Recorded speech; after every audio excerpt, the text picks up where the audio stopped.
Hello everyone, সবাই কেমন আছো? আশা করছি সবাই অনেক ভালো আছো আর আমিও ভালো আছি। চলে এসেছি নতুন আরও একটি ভিডিও নিয়ে। সকাল থেকে ভিডিওটা শুরু করলাম। আজকে সারাদিন কি করছি সেটাই তোমাদের সঙ্গে শেয়ার করব। তোমাদের সাথে কথা বলতে বলতে বিছানাটা তোলা হয়ে গেল টিউশন থেকে এসে। এরপর স্নান করে আমি পুজোটা দিয়ে নিই। আজকে ছিল আমার শ্যুট, মানে অ্যাজ এ ফ্রেশার মডেল। তো দেখতে থাকো আজকে আমি কি করি, আমার কেমন লুক হয় আজকে সবই দেখাবো। পুজোটা দিয়েই ঝটপট করে আমি জামা ও প্যান্টটা পরে নিলাম। তারপরে খেতে বসে পড়লাম। আমাকে টাইম দিয়েছিল 12টায়, তার জন্য আমাকে একটু তাড়া ছিল।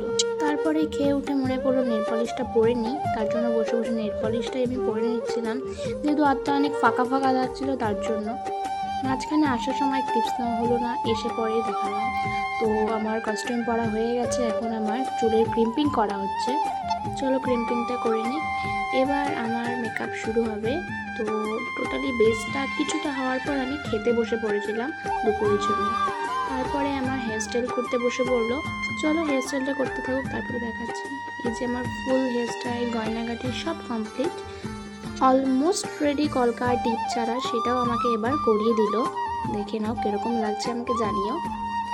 এরপর সবাই এখানে ভিডিও ফটো করছিল। যাই হোক, আমারও করা হয়ে গেছে, যদি চাও তো বলবো, অবশ্যই শেয়ার করব। এরপরে অনেকটাই রাত হয়ে গেছিলো, যার জন্য আমার তাড়াহুড়ো করে সব কিছু গয়নাগাটি সব কিছু খোলা হচ্ছিল। আর আমাকে অ্যাজ এ ব্রাইড হিসেবে কীরকম লাগছিলো অবশ্যই কমেন্ট করে জানাবে। বাইরে অনেকটা মেক করাতে আমি একটু তাড়াহুড়ো করেই বাড়ি চলে এসেছি। গলাটা থেকে ভাবছো হয়তো মেকআপটা আমার পুরোপুরি তোলা হয়নি, সত্যিই তাই। বাড়ি চলে এসে আমি পুরোপুরি ফ্রেশ হয়ে গেছে। আজকের ভিডিওটা এতটুকুই, টাটা।